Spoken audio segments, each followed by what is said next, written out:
మీ జీఐఈటీ ఇప్పుడు జీజేయుగా మారింది. 2000కు పైగా ప్లేస్మెంట్స్, ఐపీఎం, కేపీఎంజీ వంటి సంస్థలతో ఇంటిగ్రేటెడ్ కోర్సులు, యూపీఎస్సీ కోచింగ్, అడ్మిషన్లు ఓపెన్. వర్షాలు మన మీద సీత కన్నేసాయా?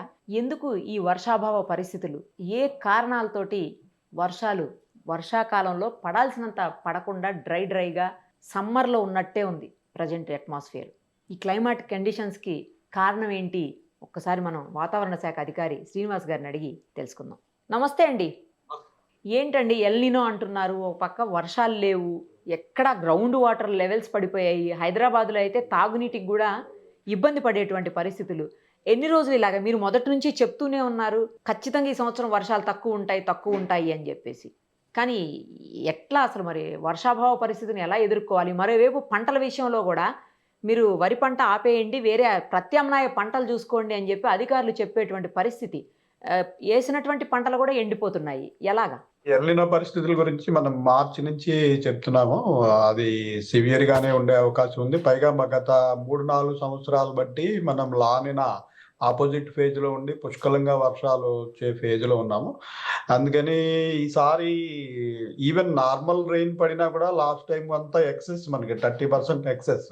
సో ఈసారి ఈవెన్ నార్మల్ రెయిన్ పడినా కూడా చాలా లోటు ఉన్నాయి. ఎక్సెస్ అని అనిపించలేదు, ఎందుకంటే మన అవసరాలు కూడా పెరిగిపోతున్నాయి సిటీల్లో తాగునీటి వనరులకి. అలాగే ఏటికేడు మన ఈ వ్యవసాయం చేసే ఏరియా కూడా పెరిగిపోయి మనకి వాటర్ రిక్వైర్మెంట్ ప్రతి ఏడు పెరుగుతూ ఉంటుంది. సో ఆ పెరుగుతున్న సమయంలో మరి ఇలాంటి ఎల్నినో వచ్చినప్పుడు తప్పనిసరిగా ఇబ్బందులు అనేవి ఉంటాయి. ఈ ఎల్నినోలో ముఖ్యంగా మనకి ఈ వర్షాభావం తగ్గడం, వర్షపాతం తగ్గడమే కాకుండా మెయిన్ గా మనకి ప్రాబ్లం ఏమిటంటే ఈ డిస్ట్రిబ్యూషన్ అనేది సరిగా ఉండదు. డిస్ట్రిబ్యూషన్ సరిగా ఉండకపోవడం అంటే ఎక్కువ కొన్ని చోట్ల విపరీతమైన వర్షాలు పట్టము, పడిన 4 రోజులు విపరీతమైన వర్షాలు పట్టము, లేని చోట పూర్తిగా ఇలాగా రెయిన్ షాడో లాగా అయిపోవడము, ఇటువంటి పరిస్థితి ఉంటుంది. మనం June last week, July first week లో చూసాము. వెస్ట్రన్ కోస్ట్ లో మనకి గుజరాత్, మహారాష్ట్ర, కర్ణాటకలో అత్యంత భారీ extremely heavy rains 65 to 70 centimetres కూడా రెయిన్ పడింది. వేరే అదే సమయంలో మనకి పూర్తిగా నో రెయిన్. సో ఇటువంటి సిచ్యుయేషన్స్ కంటిన్యూ అవుతాయండి. సో ఈ సిచ్యుయేషన్ లో మనం ప్రజెంట్ గా వరి సాగు చేయడానికి అయితే చాలా ఇబ్బందులు ఉంటాయి. ఎందుకంటే ఈ జెస్టేషన్ పీరియడ్ లాంగ్ పీరియడ్ ఉంటుంది, ప్లస్ దానికి వాటర్ రిక్వైర్మెంట్ చాలా ఎక్కువ ఉంటుంది.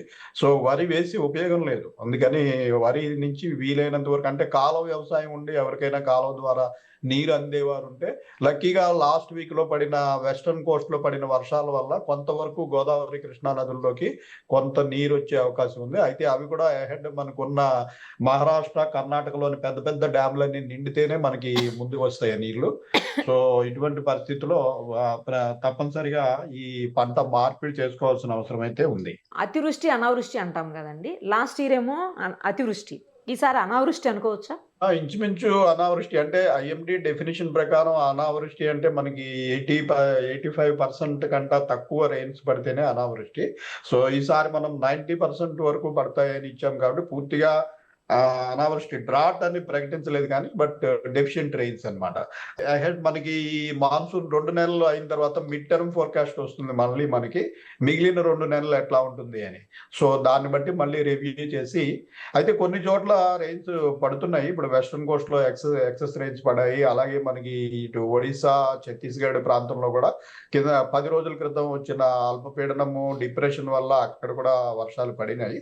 ఇప్పుడు జూలై నెల, ఆగస్టు నెల 2 నెలలు కూడా విపరీతమైనటువంటి వర్షాలు పడాల్సిన అవసరం ఉంటుంది. జనరల్గా పంట విషయంలో కావచ్చు, లేకపోతే తాగునీరుకి, సాగునీరుకి, రెండింటికి కూడా అవసరం ఉంటుంది. బట్ ఇప్పుడు అసలు ఏమీ లేకుండా ఇంత దారుణమైన పరిస్థితులు ఉంటే తాగునీరు పరిస్థితి ఏంటి సార్ అసలు? తాగునీరుకి, సాగునీటికి డెఫినెట్ గా కొంత ఇబ్బంది అయితే ఉంటుందండి. అందుకనే ఈ వర్షాలు పడినప్పుడు డెఫినెట్ గా వాటిని సేవ్ చేసుకోవాల్సిన అవసరం ఉంది. ఈ సేవ్ చేసుకోకపోయినట్టయితే చాలా ప్రాబ్లం ఉంటుంది. అదే మనం మొదటి నుంచి చెప్తున్నాము. కొన్ని చోట్ల ఎక్సెస్ రెయిన్స్ పడతాయి. ఎక్సెస్ రెయిన్ పడినప్పుడు వాటిని డెఫినెట్ గా సేవ్ చేసుకోవాల్సిన అవసరం.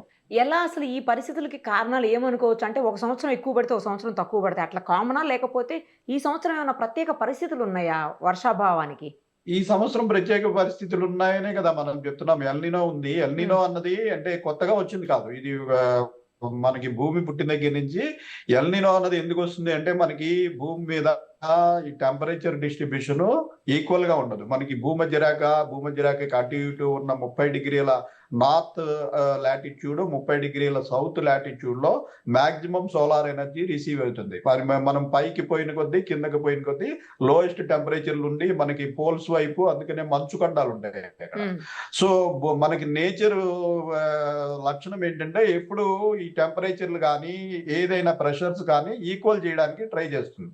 సో ఈక్వల్ చేయడానికి ఏంటంటే అటు నుంచి మనకి పోల్స్ నుంచి చల్లగాలులు భూమధ్యరేఖ వైపు, ఈ భూమధ్యరేఖ నుంచి వేడిగాలులు అటువైపు మూవ్ అవుతూ ఉంటాయి. ఈ మూవ్ అయ్యే ప్రక్రియలో మనకి సముద్రాలు ఒక్కొక్కప్పుడు వేడెక్కుతాయి. ఒక పక్కన వేడెక్కడం కొన్ని సంవత్సరాలు, మరో పక్కన వేడెక్కడం కొన్ని సంవత్సరాలు. ఇది ఒక సైకిల్. మనకి మాన్సూన్ వచ్చినట్టుగా ఇదొక సైకిల్ అన్నమాట. ఈ సైకిల్లో మనకి పసిఫిక్ మహాసముద్రం ఎక్కడి నుంచి అయితే మన మాన్సూన్ గాలులు వస్తాయో ఆ పసిఫిక్ మహాసముద్రంలో కొన్ని సంవత్సరాలు పశ్చిమ వైపున వేడిగా ఉండి తూర్పు వైపున చల్లగా ఉంటాయి. కొన్ని సంవత్సరాలు తూర్పు వైపున చల్లగా ఉండి పశ్చిమాన వేడెక్కుతాయి. సో ఈ మనకి తూర్పున లేదా సెంట్రల్ పసిఫిక్ లో వేడెక్కినప్పుడు అది ఎల్నినో పరిస్థితి. దీనివల్ల ఏమవుతుందంటే మనకు వచ్చే మాన్సూన్ గాలుల్లో వేగం తగ్గి, ఈ తేమ కూడా తగ్గి, మనకి వర్షాలు తగ్గిపోయి ఈ వర్షాలు వేరే వైపు మనకి సౌత్ అమెరికా, పెరు అటువైపు ఎక్కువ పడటం జరుగుతుంది. ఇటువంటి పరిస్థితులు మనకి ప్రతి 4-5 ఏళ్ళకి ఇది ఒక సైకిల్ అన్నమాట. అంటే ఇది కరెక్ట్ గా 1 ఇయర్కి వస్తుందా 2 ఇయర్స్ వస్తుందా అని కాదు. ఎందుకంటే సముద్రం అంటే కొన్ని వేల కిలోమీటర్ల భూభాగం. ఈ సముద్రపు వాటర్ వేడెక్కడము చల్లారడము అనేది చాలా దీర్ఘకాల ప్రక్రియ.